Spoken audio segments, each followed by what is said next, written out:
And here we go.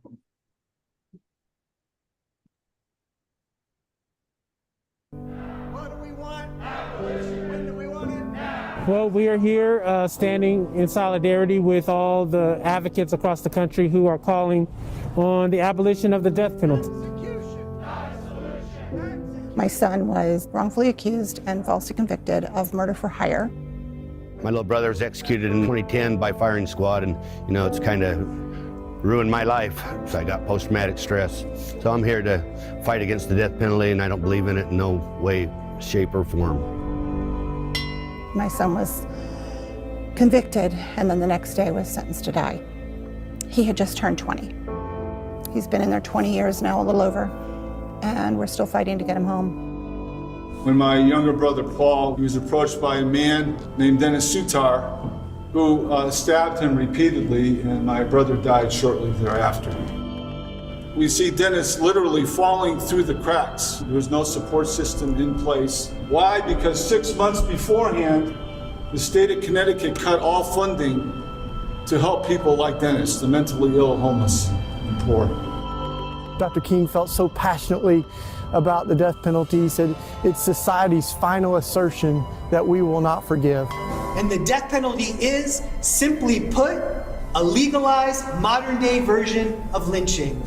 This country has been birthed out of imperialism, genocide, racism, and our posture as a country should be about humility and repentance. We're in a moment where we can see the end of the death penalty, and we can also see the spike that is coming. We're here today with our message, standing in solidarity as a people. This is what democracy looks like! Do not be complicit in the death penalty sponsored by the United States of America. The death penalty only creates more victims, more grieving families. We're here to abolish the death penalty and demolish the death house.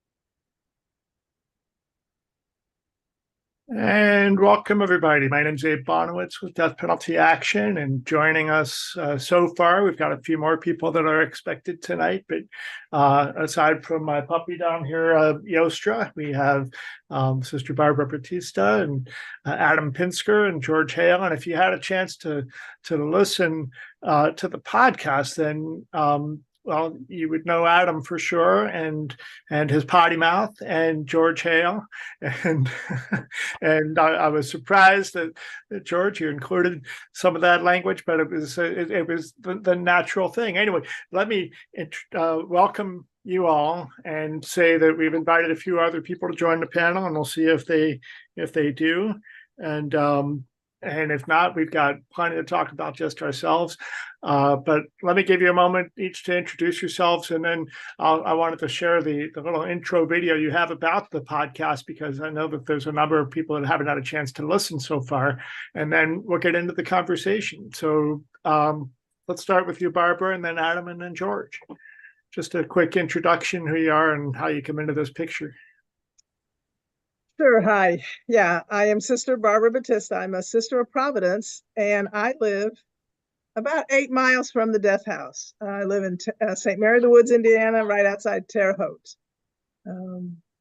My community has long been associated with working to end the death penalty and to companion those who have been incarcerated on death row.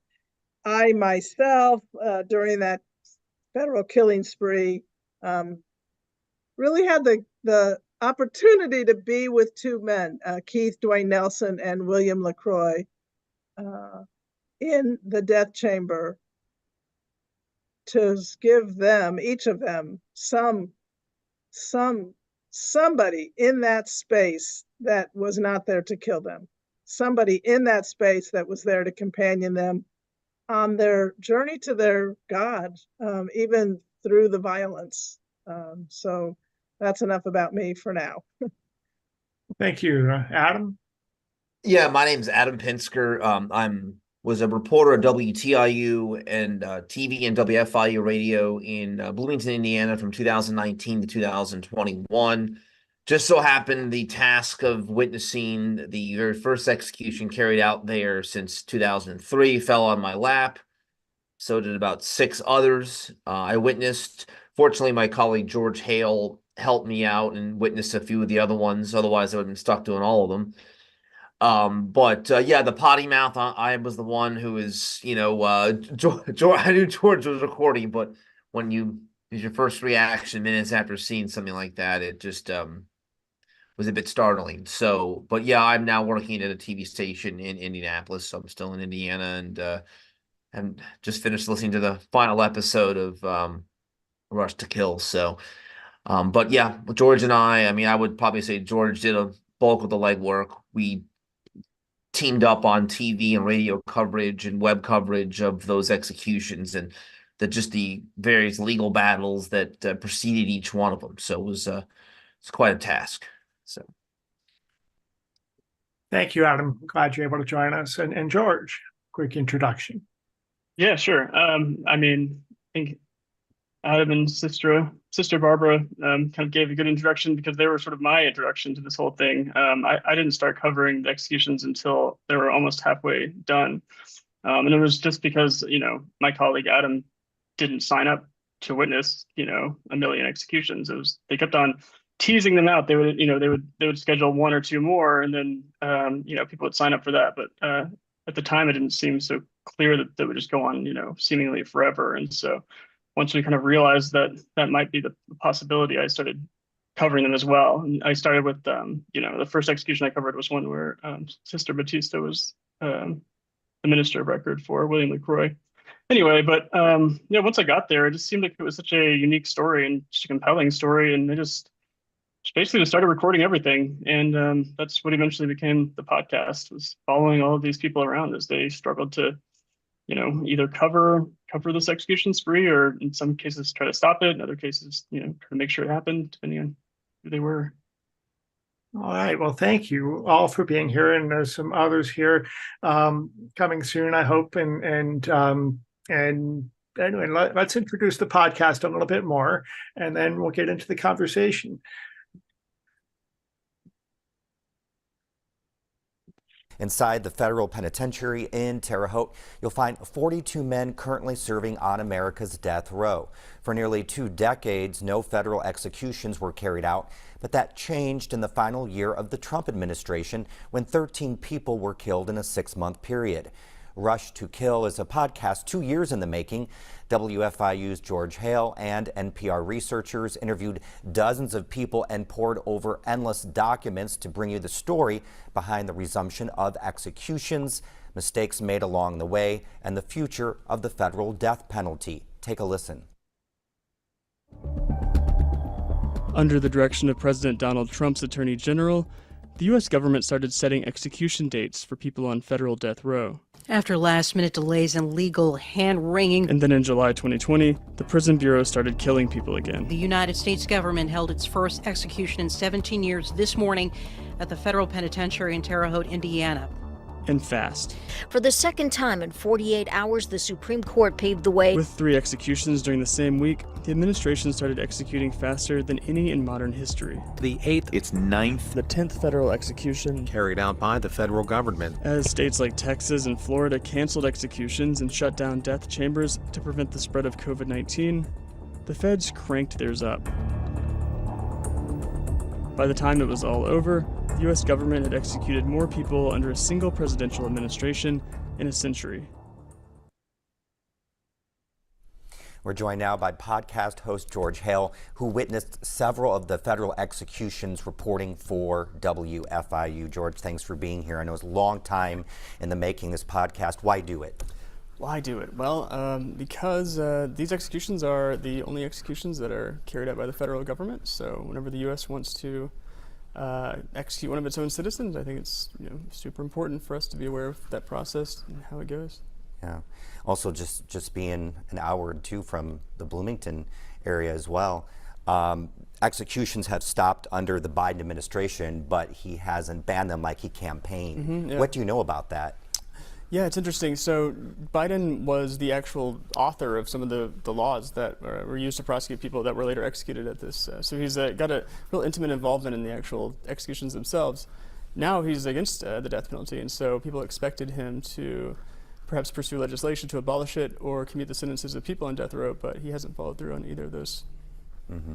So the rash of executions included Lisa Montgomery, the first woman killed under the federal death penalty since 1953, and that was part of even a mini documentary that you were part of. Yeah, highly unusual. I mean, there are not that many women on death row anywhere in America. It's mostly a young men issue, but her case is really unusual and really sad. You know, she was a severely mentally ill and a victim of domestic violence, and she committed a really serious crime. But there was a lot of hope from her family and other people that they might, just commute her sentence to life just based on her life experiences. Yeah.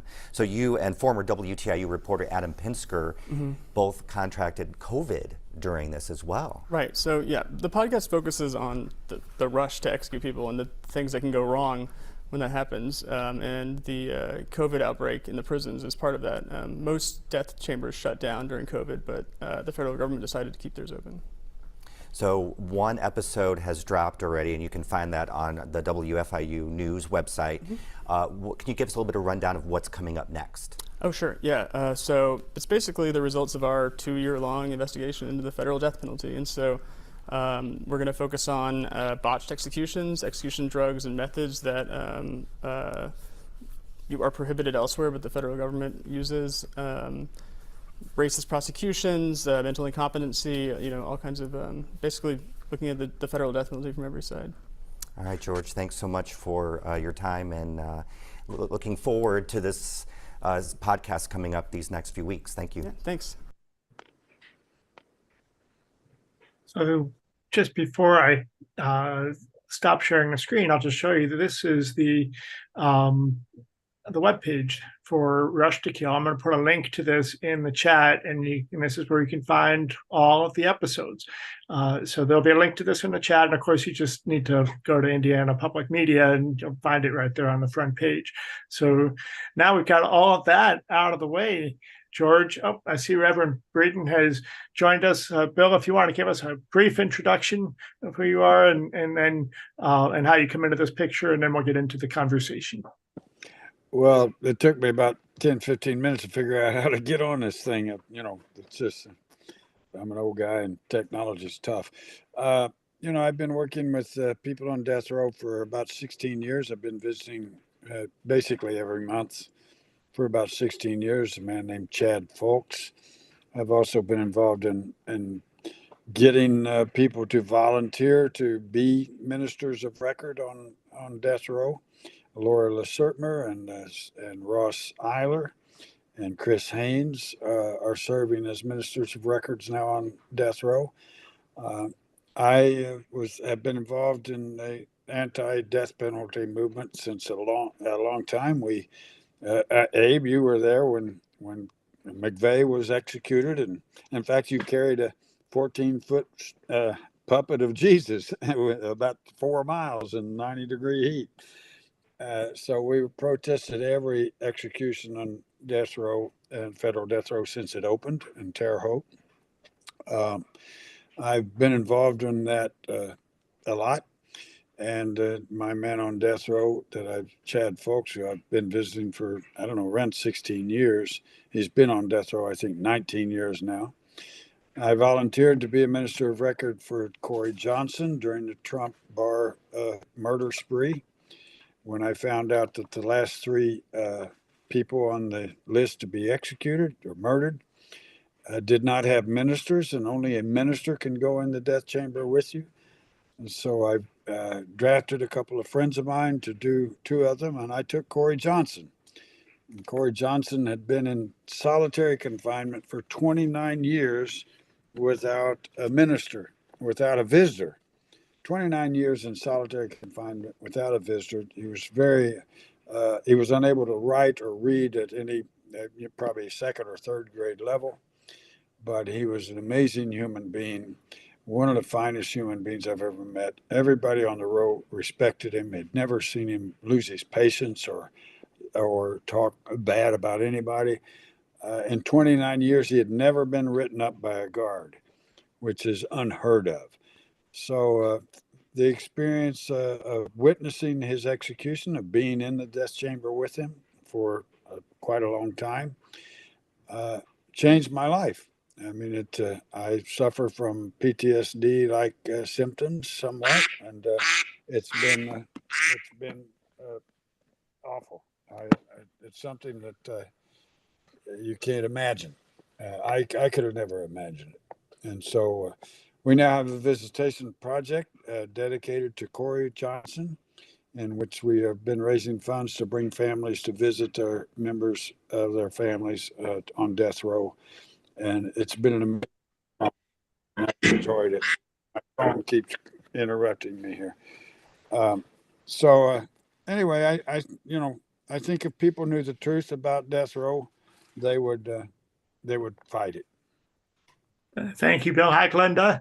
It's good to see you too. And so, welcome everybody. I'll just note that it's the final night of Hanukkah. I've lit the candles back here, so we're celebrating that as well, and bringing some light into the world tonight with these messages from folks. So, George, 2 years in the making, what stands out for you as one of the greatest lessons and things that keeps coming back to you in your mind about this? And before you start answering, I want to invite people to put any questions that you have in the chat or the Q&A, and we'll do our best to notice them. And it's probably better if you use the Q&A so we can have an easier time to notice them, because I want this to be a dialogue as much as we can. So, George, what's the high point of this that keeps coming back into your mind as now that the podcast is all released and people have had a chance to hear it? Yeah, gosh. I mean, I think the thing that stands out the most to me is just how similar the current climate is to what was going on right before these executions started, right? I mean, there was like a presidential nomination process, and there was different discussion about what might happen if, such and such becomes president. And now we're sort of 3 years into the Biden term, and it's kind of like we can go back and start to wonder what might happen, in the future term. And anyway, and so I found that, when I was looking back to a lot of the things that we were recording and, things we were talking about back then, it's just, they strike me as so similar to now. Just kind of a weird history, possibly repeating itself, possibly not at all. But it's like, we'll find out kind of in the coming months.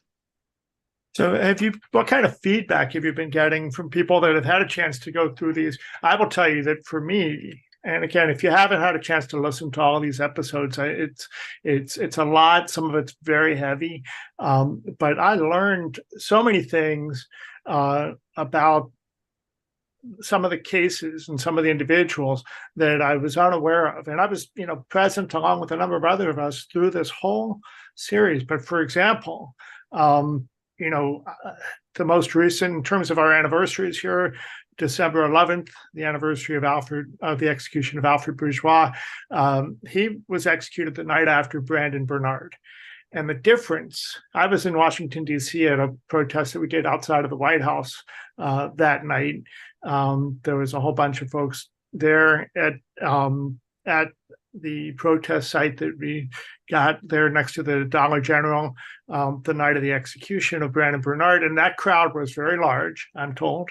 And the next night was really one of the smaller ones. It ended up raining that night too on us. And, and the stark difference, but the thing about that case in particular was nobody was talking about his innocence claim. Nobody was talking about the real questions about his guilt until a month later. We started to hear from his daughter, Bethany, who had hoped to be with us tonight, couldn't make it, and that's my fault. She didn't get the email in time, but we'll be doing some more with her. But she suddenly, showed up and started talking about this, and it's like, wait a minute, we never even heard about that. So for me, that was one of the really big eye-opening things, was hearing that whole process and all the stuff you were able to bring out. So George, I want to put it back to you. What's standing out for you? Yeah, I mean, the Alfred Bourgeois story in particular is I think it really strikes me as well. I mean, I knew next to nothing about his case at the time. Part of that is because of this sort of weird, like, triage situation, for lack of a better word, that newsrooms are having to come up with for how to cover this stuff. And like, I had to cover the execution that was the night before. And obviously, like you just said, it had a lot more interest and a lot more, fanfare with Kim Kardashian being involved and all of that. And I don't think it was really until I met Bethany and started learning more about the innocence claims. And it's just, one of the many examples, I guess, of these cases, at least in their attorney's views, really hinging on specific technicalities, and very rarely at the sort of end stage of someone's, lead up to the execution, is it ever really even about whether or not they committed the crime. And his case is just such a perfect example of that. Honestly, like, we put that episode out, and I think we did the best job we could. But we could have made a whole podcast just about his case in particular. The amount of things that we had to leave out. There's just so much more to that story. Obviously beyond the scope of this conversation as well, if it's beyond the scope of the podcast. But I would encourage people to definitely to look into Alfred Bourgeois' case and talk to Bethany in particular. That was another one of my questions is what didn't make it into the program that you wish there was space for? Obviously you could make another 12 episodes easily. I put a link to a number of links in the chat for folks, and I'll put that on the Facebook page too. One is, of course, to the Rush to Kill podcast series, but the next one is Liliana Segura's The Intercept. And, this is a person that can write in very, very long form. And that's where, and she shows up in the podcast, there's just so much out there. So what didn't make it in that you wish could have been there? Maybe tell us a little bit about that. Sure. Probably the one that stands out the most to me is just the kind of scandal at the end of it, of me, you, Adam, so many other people getting COVID, and the prison bureau doing its absolute best to keep everyone in the dark about that. At the end of the day, I thought that was super important, obviously, and I kind of thought we might end with that, but there was just so much. And obviously this podcast isn't about us, but probably the impact of COVID on the kind of the final assessment of the entire thing probably could have used a few minutes, maybe, if we could have slipped it in. I don't know. I think there actually, I think that there was a fair amount. That was another one of the shocking things. That I think it's episode 7, where you talk about the autopsies for the last two people that were executed, Corey Johnson and Dustin Higgs, who had COVID when they were executed, and that seems to have exacerbated the trauma to them. It's actually quite horrific. I sent a couple of warnings to some of the family members that, be careful when you listen to this. But George, you and I have this little joke that we sort of got COVID from each other, or at the same time or something, from that last conversation we had in the hotel the morning of that the morning after that, or the morning of that last execution. Mm-hmm. Yeah. And so that is obviously very important. I think that, at the time we had no idea, obviously, that that second autopsy had taken place, or was going to take place. And so it was really interesting to see that the most extreme, case of pulmonary edema, which is, of course, this condition where fluid flows into someone's lungs and potentially causes them to, experience suffering, that it'd be so severe in someone who had COVID. And so that was a really interesting to just sort of finding, and it makes me think back to, like, Alfred Bourgeois' execution, for example, which we have no autopsy for, and no positive COVID result for. But when I think about how much worse it seemed than the rest, it does stand. It makes you wonder if maybe there's a reason that as the outbreak got worse in the prison, it seemed like the executions weren't going so well either. But that was total speculation. Well, I don't want to go up the conversation. I want to, there's Charles Keith, who's our impacted communities liaison with Death Penalty Action. And he attended his first execution protests during when someone was actually being killed with us. And of course, Charles, if you want to introduce yourself briefly, take a moment to do so.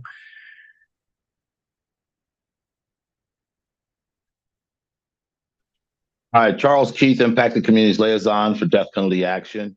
Yeah, when I got involved in these federal executions, it was actually my first time in Terre Haute. And, to see the people coming out, rallying around. And, my brother, who was a death row inmate in Ohio, had not been executed. His sentence had been commuted to life without parole. So when I got involved in this, I thought some of these guys' life would be commuted. I didn't quite understand the severity of what they were trying to do. And as I attended each protest, they executed every single one of them. And man, that has stuck with me forever and a day. In fact, I have that right now up on my wall. I look at these guys all the time because I cannot believe they sit there and executed 13 people in front of me. And when I had a brother that was on death row, that resonated with me. You start seeing the death angel coming around, and you start seeing how people start acting up. And then there's the act of death. And, you'd have to be there. I tell everybody, you got to get involved. Just don't take it from me. Get involved. You got to come out and feel that death angel. And that's what I felt in Terre Haute. Yeah. Thanks, Charles. So go ahead. I thought I heard somebody getting ready to say something. Okay. Well, again, I want to invite questions and comments from the people in the audience, and note again that there's so much more to be told. George, one of the things that also stood out for me was the way you incorporated the history of the death penalty. I mean, I thought I was listening to the wrong thing at the very beginning of episode 8, because you got into the whole, back to 1976, Saturday Night Live, and the whole, what's the word? The comedy that they made out of the execution of Gary Gilmore and the threat of the execution of Gary Gilmore. But that and some of the other history, do you want to talk a little bit about the research process and some of the other people that had something to do with all of the information that you brought forward? Oh, sure. I mean, it's like countless people have, helped put this together and did research. I was actually trying to think back. I think that it was one of our interns who first showed me that clip, and I just couldn't believe it. And also the connection to Nike, I think, and its branding is just the direct connection between an American execution and the sort of ubiquitous symbol and brand that we have. But yeah, I mean, I don't know, the history is important. I thought the second episode was a lot about the history of Terre Haute. Obviously, it's very new to me. I've only been here in Indiana at all and since 2020. And so people like you and Bill obviously were around, and there's countless hours of interviews I have, I think, with Bill in particular, about what was going on back then. There's a lot that made the podcast in ways that maybe it's not so obvious how it made the podcast, but just the knowledge of what went on before these executions started and what led up to them. Well, thank you for mentioning Bill Pelkey. Sadly, he died in the midst of this. Yeah. He was getting ready to travel back to the December executions, and then was out shoveling snow in Alaska and had a heart attack, and they say he was dead before he hit the ground. And it was a huge loss for our movement, but also just in what he was bringing, because Bill was one of those people that he's a murder victim family member. He's the founder of a group called Journey of Hope from Violence to Healing. But he made it his business to be there for the families of the people being executed. And that was really his passion. And so thank you for mentioning him. And there's so many other people that had roles in this work in bringing it together. And it's really not until the end of until the last episode that you even get into the fact that there's all these protests that were happening. I want to circle back to Sister Barbara for a moment, because it was she was not around at the time of the Timothy McVeigh execution when the first 3 federal executions happened. So as soon as the dates were announced, I called up and I found out she was organizing a meeting, and I called her up. I said, "Can we come?" And we built the Terre Haute Death Penalty Resistance Network to bring together the community and to be the hub for us in Terre Haute. Sister Barbara, do you want to talk about that a little bit? Well, yeah, sure, thanks. And I do want to say that our sisters, my predecessors, were there with Timothy McVeigh's execution, and women from my community, took the bus and were there in the wee hours of the morning for those early executions as well. But yeah, Terre Haute death penalty resistance was basically born around the time that you called me, Abe, to say, hey, can you and your group join us? And it wasn't hard at all to find other abolitionists across the state, but especially right here in West Central Indiana, like Bill, who lives 40 minutes away from me. That's a good example, good picture of our group. And we were there every single execution, and a few times even between the executions when Abe, mostly you, were able to arrange or work for press conferences. And there's something to be said about standing there and letting just passersby, other humans, other community members, to say, wait a minute, something's happening across the street over there that you need to know about. There is violence happening, and they're doing it in our name. And so, I can't believe when I look back that we did all that in a 6-month time period during COVID. My oldest brother died right at the beginning of that 6-month time period. And so it's like, it was like we were on a different wavelength or something, because it just was unrelenting. The struggle to get out the message, to companion the family members, to say some kind of word of consolation. And then for, like myself, like Bill, like other, Father Mark O'Keefe and Yusuf and other folks who were in the death chamber, it meant a lot to me when I came out from that episode to see, my people, to see people across the street there, abolitionists, standing there really waiting for me to get back there so they could be some sort of comfort. And remember, it's COVID time, so the comfort is kind of at a distance. It's like it's like you give air hugs or something. But still, we were there, and being a human presence to say, something vile, really vile and evil happened. And what we do is we come together and offer some kind of support. Well, Sister Barbara, while you're here, you put a link in the chat to the support network that the sisters have created, the Death Row Visitation Project. Reverend Bill talked about that for a moment, but we started that up during this execution spree, and it's now grown into something a bit more. Do you want to say anything more about that? I'd love to have a chance to say that. So for any of your listeners, and please feel free to share that information. These are tax deductible charitable contributions. And yes, in the name of Corey Johnson, it was Bill's congregation really who kind of really spearheaded this process, and to be able to offer family members who maybe haven't seen their loved one, like Bill already said, it was 20 years and Johnson had not had any visitors. 29. 29.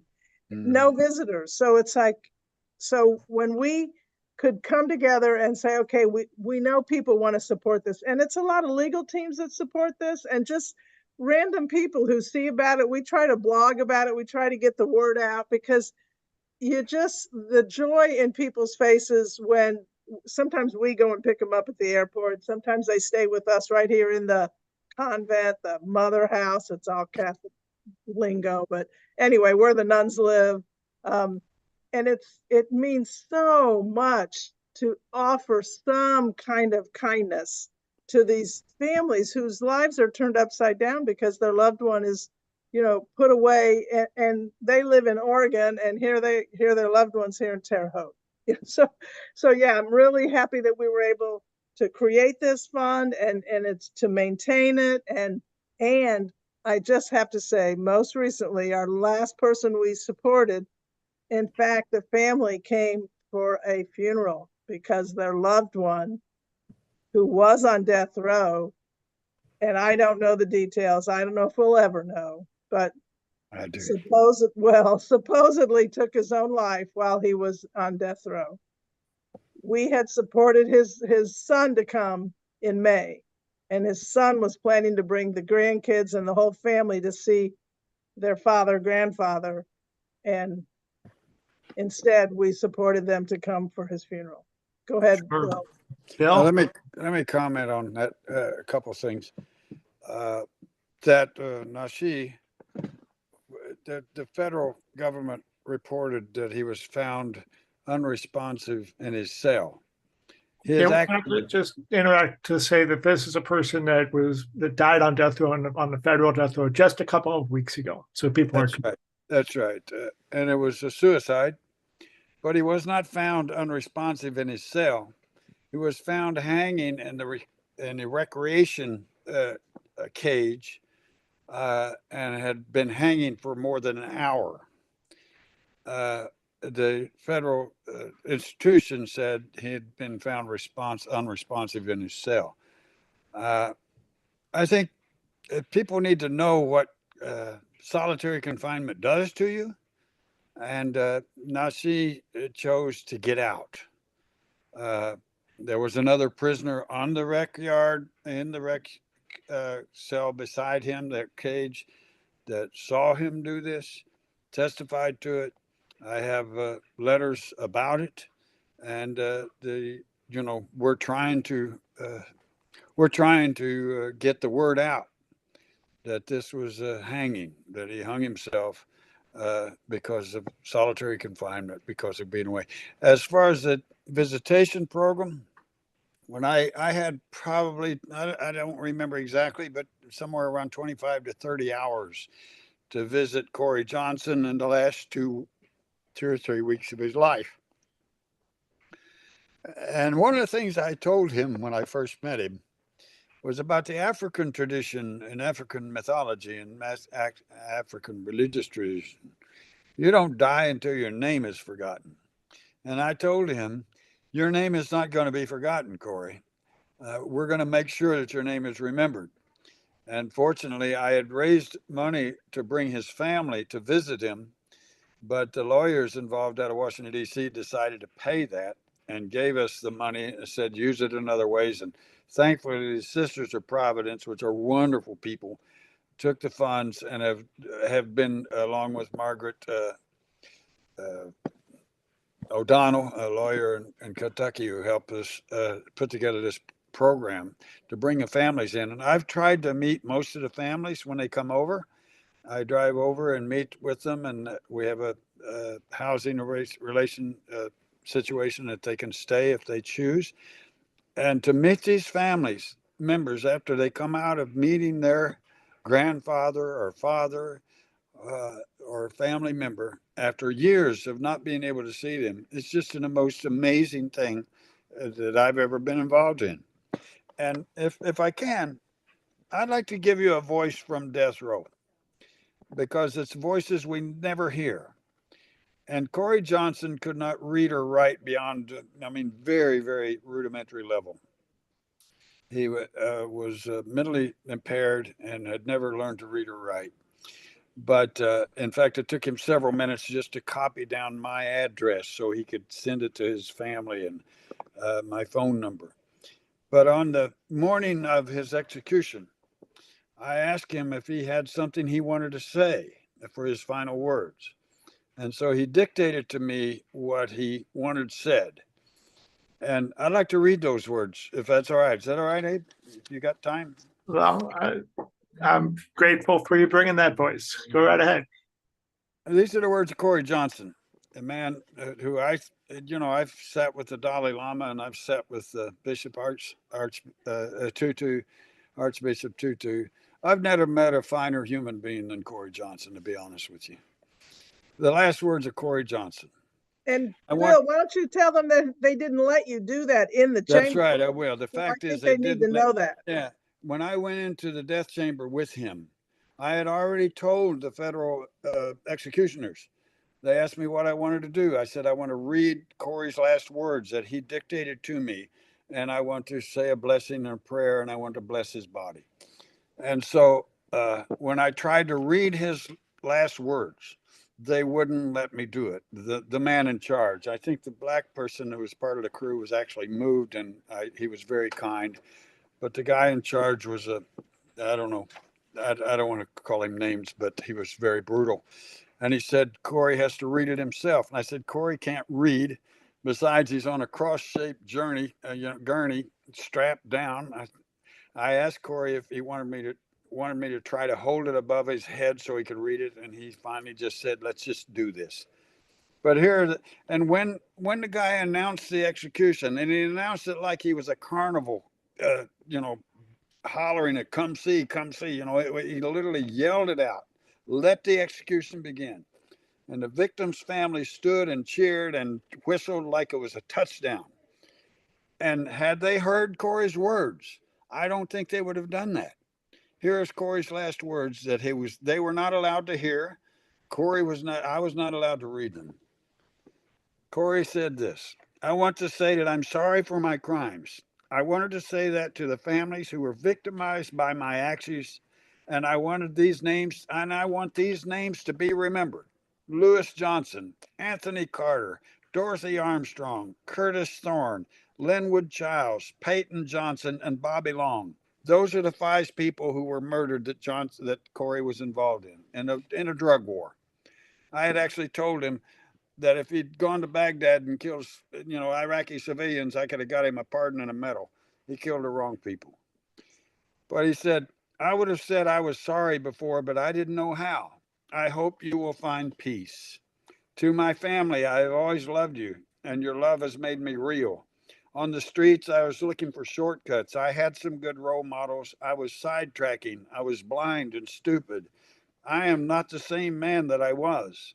To the staff at the SCU, that's the Special Containment Unit, that's death row. To the staff in the SCU, thank you. You have been kind. The pizza and strawberry shake were wonderful, but I didn't get the jelly-filled donuts that I ordered. What's with that? That should be fixed. Thanks to the chaplain who has been kind, and thanks to my legal team. Don has been more than a lawyer. He has become a friend. And I thank my minister. I am okay. I am at peace. That's a man who couldn't read or write for anything. A man who was mentally disabled as a child, abandoned by his mother when he was 12 years old, grew up in gangs, basically. And, he was one of the finest persons I've ever met. The fact that he listed those names that were murdered means that he took seriously the idea that they are not dead until their names are forgotten, and he remembered them. And, Corey was just a phenomenal person. I'm honored. I couldn't believe that I got him as my, I got to be his minister. It was a gift to my life, like very few other gifts I've had. And I think I had read to him The Velveteen Rabbit, which if you haven't read it, you ought to read it. It's one of the greatest books ever written, a children's book. It talks about in there the fact that you remember that you're made real by love. And the fact that he remembered that story that I'd read to him when I visited him, he said to his family, your love has made me real. Corey's as real to me today as he was when he died. And I can't imagine any human being standing in that death chamber, and watching murder happen right in front of you. We're not made to do that. We're not made to be able to watch someone be murdered and not try to stop it. And I can't imagine people. I think anybody who had to do that would come out changed. I certainly did. I have now claustrophobia, which I've never had in my life. I still have occasional nightmares about it. And I suspect the people who carry out these executions have the same effects. We've got to stop this madness. It's cold-blooded murder. That's all it is. And I thank Corey Johnson for being a friend. And he was just a wonderful human being who, like I said, was in solitary confinement, 29 years without a visitor, could not read or write very much at all, what he discovered what it was to be a human being. And All he's right. one of the finest human beings I've ever heard.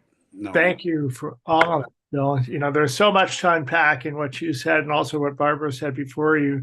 I do want to share a couple of resources. So we're going to bring this conversation back to George and Adam, but I'm going to share my screen and just note a couple of things that we put in the chat. There's links. Number one, you mentioned solitary confinement. This really hasn't taken off yet. We haven't done a good job of pushing it too much. But Yuri Kadamov, who is one of the federal death row prisoners, reached out to us and asked us to help him start this petition. There's a whole campaign about ending solitary confinement, not just on federal death row, but in prisons across the country. And but Yuri has a lawsuit with the ACLU of Indiana, and we created this petition, and this is one of the things that people can add their names to. So that's there on, there's a link to it. You can find it under the campaign sections at Death Penalty Action's webpage. And then I did want to show this again briefly. This is the Facebook page. There's a link to this in the chat also. This is the Facebook page for the death penalty, the Terre Haute Death Penalty Resistance. And if you click on the videos tab, which is the one I'm showing you here, if you get down to, you can get all the way back to where we started this and see all the different things, starting with an event that we did. We brought, I'm not going to start this, but we brought Jerry Givens, a former executioner from Virginia, to Terre Haute, and we did a couple of public programs. You can see Ashley Kincaid Eve is speaking there too. We invited her to the program to come on the panel. She's listening, but she can't. She's working also, so she can't be on with us. But there she is telling her story about how the execution of Timothy McVeigh impacted her personally. But you can see Jerry Givens spoke, and we wanted to bring this whole question of how these executions will impact executioners. And of course, what people may not be aware of is that the executioners were brought from prisons around the country and other private contractors, we believe. There's lots of stories about that. But anyway, you can see all the different programming that we did, including a whole set of conferences, several conferences. And that's what brings me to what I wanted to ask Adam and George to talk a little bit about, because we did a program about how witnessing executions impacts the members of the media who do that as the eyes of the public. We did a whole program about that. Adam was a part of that. I don't remember if you were, George, but several other people, journalists, and Liliana Segura emceed or facilitated that conversation. But George and Adam, can you talk a bit about what are the lasting repercussions of being media witnesses to executions? I don't think I'd ever want to watch one again. It bothered me. I underestimated how much it was going to bother me. Like Reverend Breeden was saying, there's just certain images and just sensations that I can't get out of my mind. For a while, like when I would smell hand sanitizer, it would bring you back to it because that room was like so disinfected, the witness room. I just kind of kept playing replaying the last words of the inmates and just the way the executioners would talk through my mind. I don't know if that's just a way to cope with it. I actually went into some counseling and did like the online BetterHelp thing because it's just it's hard to explain. It's more like an occupied space in my mind for such a long period of time that it kind of wore me down. And it was it was disturbing to say the least. And I know like after the third or fourth one, I had about had it. That's why I thankfully like George had stepped up to witness a few more of them, because it was like getting tiring. I hope I'm not kind of rambling on, but that's those are sort of the lasting impressions that I had. Thank you, George. Yeah, sure. I guess I've had a sort of that space maybe filled by having to make a podcast about all of this for the months after, so I maybe think about it in a different way. But it has been really remarkable actually talking to all of these media witnesses, because that's one thing that I did when I first started after the executions ended, is I started meeting with all of the different people who had witnessed executions as journalists. And I learned that, at least the majority of the ones that I met and I know, they're experiencing similar things that Adam's experienced. And they also, in some cases, like aren't sure whether or not they would do it again. And the whole thing from a media witness versus just witness perspective, I think was really something that I became kind of almost obsessed with, was just the lack of kind of qualifications to know what was going on at all when you're witnessing lethal injection. And so that was my first thought when I was kind of showing up as a new person in the first place by just getting there in the middle of all of this. But then also just realizing that, I'm not really sure why I'm here in a sense, because I don't really know what I could tell anybody about this experience that's really going to change one thing or the other, or confirm what people want to believe or not. Just because when you witness a lethal injection in particular, you're witnessing very little. I mean, you're seeing someone stop moving essentially. And so anyway, but I think that, yeah, my sort of fixation on being a media witness is very real, but it's sort of in a different way. It's like, in a sense of like, should we be doing more to prepare for this as like a industry, or as a, in case they start again? Sort of one thing we've thought about too is how can we better prepare people to deal with what they're about to see. Well, thank you for sharing that. Again, I want to put out a last call for questions and for any of the people on the panel. So I see Charles has a comment to add. I wanted to piggyback what he was saying. That was one of the things that motivated me more so than anything. Was not, when they asked me how many of our family members are going to attend my brother's execution, I had made it up in my mind that there wasn't going to be an execution, because of the very things that they're saying, the things that are left in your mind, the procedures, that whole nasty business of killing people.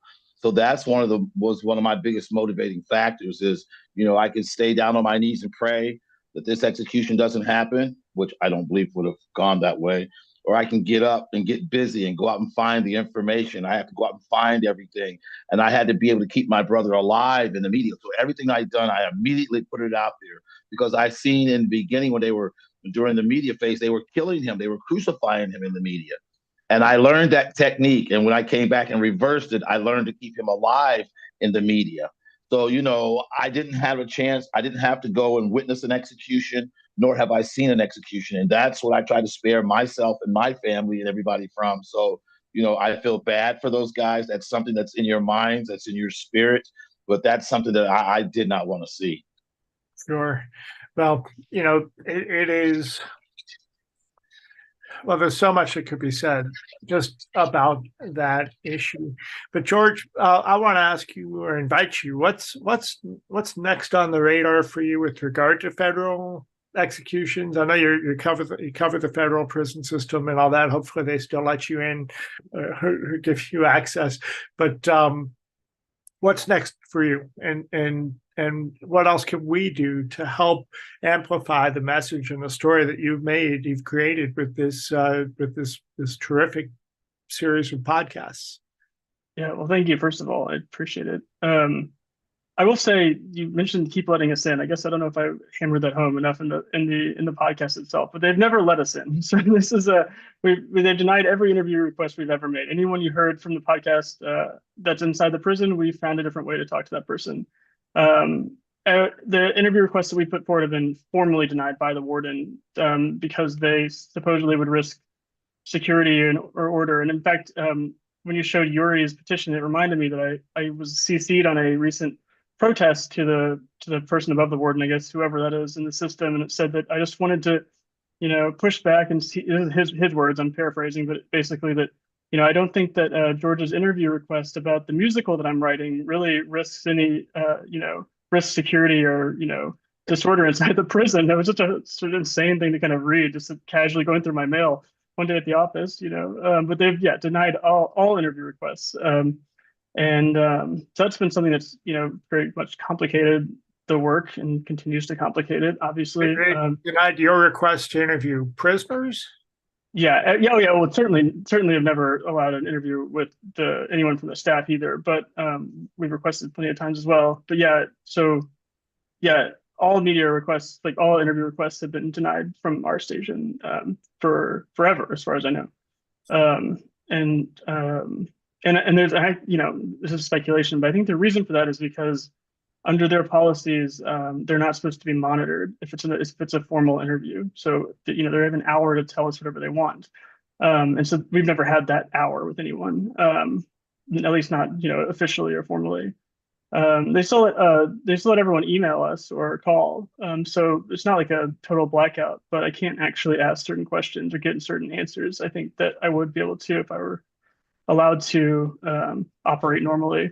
And so witnessing those executions, or in my case, there's the 5 exceptions to actually being allowed inside the prison. That was for them to satisfy certain transparency requirements that are in the protocol itself, I think, more than actually wanting to facilitate our work. But anyway, that's just something to keep in mind, that unlike state prisons and different state institutions, it's not very easy to actually talk to the people on federal death row. But anyway, that said, the plan is obviously we want to continue reporting on the prison as much as possible. Bill knows that the person found unresponsive, quote unquote, is sort of the story that we're working on right now, trying to figure out exactly what happened there.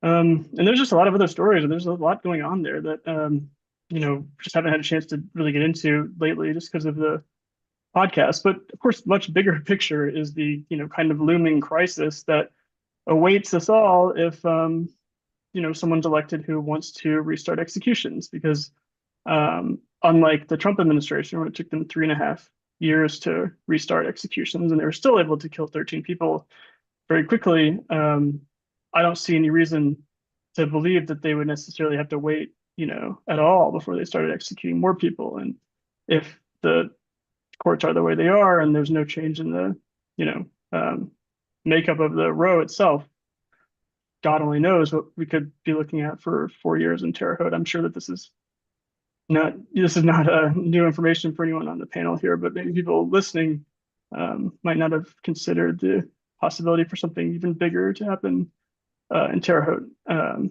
starting with as soon as the next administration. And then obviously, there is the one person who can actually just think about this right now, which is the president. Joe Biden could commute everyone's sentences if he wanted to make that impossible, at least under the next administration. And so that's one thing that we'll be covering, is like the different moves for different attorneys to try to get their clients in front of the pardon attorney, and how that's going, and what the next steps are going to be. But obviously that'd be a big political risk for Biden to do that before the election, but we'll see what actually happens, I guess. I will tell you, we've been working, and one of the things that grew out of the execution spree, so just to back up for people, Death Penalty Action was created literally at the moment that Donald Trump was being inaugurated. Every January 17th is the anniversary of the first execution under the current death penalty laws, and since 1997, and every 5 years, a group of us have done a protest outside the Supreme Court. So 2017, we had just gotten out of jail. We spent about 36 hours in DC jails, and we're driving home, and behind us, Donald Trump is being inaugurated, and we realized that there's going to be federal executions. And we looked around the movement, and there wasn't an organization that would be focused on making sure that there's strong protests about the federal execution. So that's why Death Penalty Action was created. And then we sort of followed and monitored this until the dates were set. And but in the meantime, also, we're still doing a lot of work on state level activities. But coming out of it, the night that Brandon Bernard was executed, something happened. Somebody tweeted the petition out there for Dustin Higgs, and suddenly, where we had grown from about 20,000 people on our list to about 27,000 people between the first execution of Daniel Lee in July and then the execution of Brandon Bernard. Suddenly it exploded. And between the time that Brandon Bernard was executed on December 10th and the end of that weekend, between December 10th and December 15th, our list grew from about 27,000 to about 250,000. And by the time of the last executions, more than 1 million people had signed our petitions, and more than 600,000 people had stayed on our list. And that created a whole different atmosphere for us in terms of resources, because a lot of times when people sign the petitions, just fewer than 0.5% of people that sign our petitions also make a donation, and that's what allows us to operate. But when you get 0.5% of 600,000 or 1 million, that was significant. And that's what allowed us to become the entity that we are. And this is a good segue then to what happened next. In fact, it was the night of the execution of Alfred Bourgeois that Ayanna Pressley, who is the House sponsor of the Federal Death Penalty Prohibition Act, tweeted a thank you to Death Penalty Action and put it out there that we were working hand in hand, as we are with her and Senator Durbin, who is the Senate sponsor of the Federal Death Penalty Prohibition Act, to build a coalition. And that's what I want to show you all next is on the webpage of Death Penalty Action. You're always going to find, the upcoming executions are right there to start with. And there's lots we could talk about those things, but then is the letter writing stuff. You can send a letter to your members of Congress. If you don't live in the United States, then, and by the way, you don't have to be a citizen and you don't have to be 18 to send a letter to your member of Congress, but that's what this action is here. And then there's an action there's a petition that you can sign, that you can sign from anywhere in the world, if they allow you to. I'm told that in Canada, some of this stuff is getting blocked. But and then we've also created this thing. We're inviting each of the presidential candidates to make a pledge to at least articulate their position on the death penalty.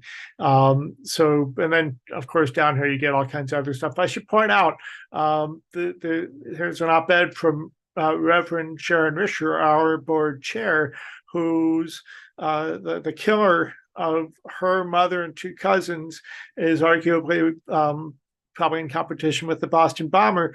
The guy that shot up the church in South Carolina is the killer of Sharon's mother and 2 cousins and 6 others. And here she is with the killer of her loved one on federal death row, and she's the chair of the board of Death Penalty Action. So we have these resources, but if you get up here to take action and get to campaigns and projects, that's where you get to our federal page. And this is where you can find lots of different actions and resources and videos and tools to take action. Here's a video from Senator Durbin and a video from Ayanna Pressley. They've reintroduced, and all kinds of tools and things. They've reintroduced the Federal Death Penalty Prohibition Act. So these resources are on the webpage. You've got a link to that here in the chat. I'll share with you also, this is, I already showed you the petition. What else do we have here? This is, where you can find those campaigns, again, under Take Action, Campaigns and Projects. The first thing is federal death penalty. These are the next steps. And I will say, getting anything passed in this Congress is a bit of a challenge, but we're ready. And, in the last Congress, we had about 100 co-sponsors for the legislation. Senator Durbin has told us that as soon as we get a Republican co-sponsor on the Senate side, that he'll begin to have hearings on the bill. Again, we don't think anything is ready to be passed like this in Congress. But, President Biden takes a lot of criticism, and from me too, because we all expected when he took office that he would do what he could and commute all the death sentences, and he hasn't done that. He still can, and I don't think he's going to take that kind of action until he's lame duck. Either if he loses, God forbid, if he loses the re-election campaign, and we don't take a position on candidates. We just know what could happen if a Republican wins, especially if it's DeSantis or Trump, but because they're both talking about basically mass executions. Donald Trump has actually said that, mass executions. So he's ready for it. But in any case, what President Biden has done is he appointed an attorney general who, even during his confirmation hearing, said this administration is not going to have more executions. It's up to the Attorney General to set execution dates, and the Attorney General right now is not setting execution dates and won't. Even if he's still pursuing some death sentences, and let's note that too, they have backed off and removed the death notices in a number of cases. The ones where they've kept pursuing them has been in some of the mass shootings, notably the terrorism cases. So this year alone, there were 3 federal death penalty cases. The guy that shot up the Walmart in El Paso, they didn't even they went to life without parole with him. The guy, because he's mentally ill, so they didn't even go to trial with that one. The guy that drove a truck down a bike path in New York, the jury rejected the death penalty in his case, and that guy is a Muslim from another country who did that. And then, of course, the man that shot up the synagogue in Pittsburgh, he did get a death sentence. And what we're all waiting for is, what are they going to do with the man that shot up the grocery store in Buffalo? And of course, we'll see where that goes. But those are what the Attorney General is doing. The point is that the federal death penalty is being used, but not as much. And the president has basically appointed somebody that's not going to set death warrants. And I think that he's well within his right, and his strategists are probably well within their right to say, we don't need to do anything yet. As much as I would like to see it, I believe that once Joe Biden is lame duck, either if he loses the re-election campaign or after the end of his second term, that's when he'll commute all the death sentences. But our campaign, you see this sign right behind me, abolish and demolish the death penalty. That's our message. In fact, I want to be there. And I wish that this is what we have been asking, and in our petition, you'll see it. We've been asking Joe Biden to order the demolition, the destruction of the standalone death house in Terre Haute at the prison there. It's its own little facility. It's exclusively for executions. They should just take a bulldozer to it. And Joe Biden could order that to happen tomorrow if he wanted to. So that's our push. And for all of you that are on the Zoom and watching the recording of this, there's lots of actions we can take to ask for that to happen, and we need to amplify that so that we can get to a place where we do abolish the death penalty and demolish the death house. So with that, I want to thank everybody for being a part of the conversation. George, any final closing thoughts? And we're going to continue to amplify and lift up the great work that you've done and make sure more people see that as the valuable resource and tool that it is for people who want to know about the death penalty writ large, and specifically about the federal executions and the federal execution spree. Hi, Glenda. I would just direct people to, our website. It's wfiu.org/rush-to-kill. You can subscribe to the podcast just by searching the words "rush to kill" in whatever podcast app you use to listen to podcasts. Pretty sure that I should probably test this before I say it, but that if you go to rushtokill.com, it will just direct you to the Apple Podcasts feed, so you can just subscribe there. The 8 episodes are out. I assume that if anything substantial happens, there will be updating using that feed. So it's worth staying subscribed to that as well. To listen, obviously, if you haven't, and then to stay tuned if there's more. And then, I guess that's it. You're more than welcome to share my contact information if anyone wants to follow up or has questions or ideas for future stories. I'm more than eager to hear from anyone. Super. I've added all the links again that we talked about, including to the podcast page. And like I said, we'll continue to share that with folks. And I want to thank everybody for coming tonight, for making time, for coming and listening. Please share the recording. And I also want to wish you all a peaceful and love-filled, joyous holiday season in 2024. With that, I'm going to show you one more thing on our way out, and that is the, let me just get this in front of me all set up. While you're pulling that up, Abe, I'm just going to add, like, your final wish. I'd like to also add that final wish. You can call it a blessing, an invocation, whatever, for healing. For those of us that have been in that chamber, for families, for the guards, for all the persons involved, A to Z, the legal teams. There are so many people in need of healing because of this violence. And so let's just lift all of us up in these December nights that, we long for the light. So let's just invoke that light into our hearts these days. Well, thank you for that. Bill, do you want to add anything in that regard? I just want to thank everybody that's working to stop this madness, and I, in honor of Corey, who I learned to love very quickly. He was, in honor of him, I say, let's keep fighting. Let's keep fighting. And one of these days, this will be abolished. I have no doubt about it. Amen. Well, thank you all. I'm going to share with you now. This is another asset that's available to everybody under Take Action and Campaigns and Projects. You'll find the People versus the Death Penalty film series. And the last one that we released was actually about Professor Ruth Halpern. But before that, Lisa Brown, the mother. Make it a great night.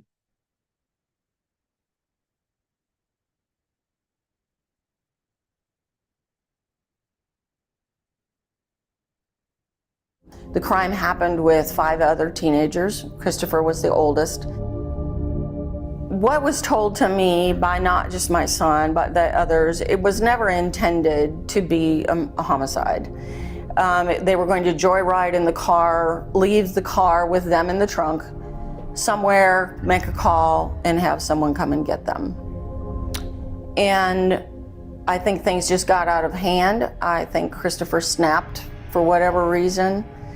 And they were trying to cover up the evidence.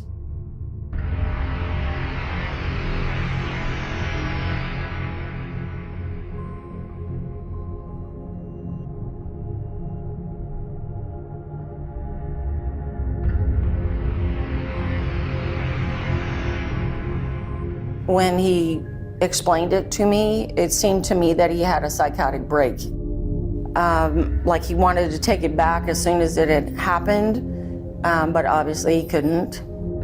But he was guilty. He was the shooter. It's easier for them to make a monster out of my child in this case. Is he a monster? No, he's not. Like how long do we have before he's executed? This was in the very beginning. And they told me 5 years. Well, he was on death row 20. And I went from being a newlywed to the mother of a murderer in a matter of months. Being the assistant security manager, and I answered to a 2-star general, I had to go to that general and say my son was just arrested in a double homicide. It cost me my career. It eventually cost me my marriage. It cost me my relationship with my only other child for many years. I actually became a Messianic Jew when he went to prison. He converted 5 years after going to prison. He was completely transformed. He literally fought the prison chaplain for 2 years to hold services. But the area that they had, he called them cages, that each man was in a separate cage. They could see each other, they could speak to each other and share. He had 7 that he literally ministered to for 15 years out of the 20 years of his incarceration. He was 42 days past his 19th birthday when he was arrested. So they arrested a child and they murdered a man. I just wanted him to go peacefully. The death chamber's in the center. You have the victim family members to the inmates' right. The reporters are at their feet, and then the family members for the inmate are on the left. I can remember when the curtain was lifted on my room, the first thing I noticed was the back of Christopher's hand was completely bruised. I could see an IV coming out of the wall where whoever it was going to administer the drug is hiding. When they pushed the drug, the first thing I noticed on Christopher was that he puffed out his cheeks. He kind of went like that twice, because the drug is breaking their bronchi in their lungs, and their lungs are filling up with fluid. It's like being waterboarded. It was like watching my son be strangled in front of my eyes, and I couldn't do anything about it. Literally.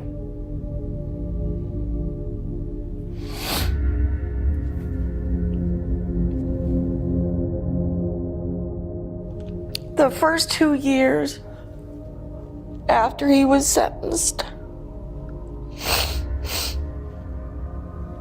I dreamt of his execution every night. In the dream, he's reaching out to me,